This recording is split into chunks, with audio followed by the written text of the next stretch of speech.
بطاطا مقلية قرمشتها لآخر الشارع.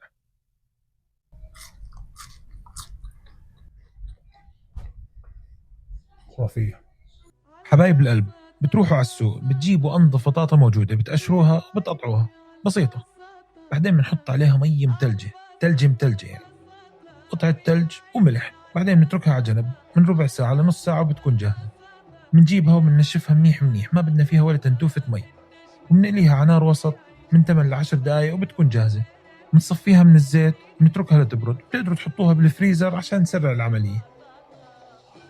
بعدين بتجيبوها وبتقلوها على نار عالية جدا 5 دقايق، ورح تشوفوا أحلى لون ذهبي بالعالم، ولا كأنها سبيكة ذهب. بس بتصفوها وبتقدموها. ما شاء الله ما شاء الله. اطبخها ولا تطلبها، والله يرزقنا بوحدة ترضى نغديها جبنة وزيتونة ونعشيها بطاطا.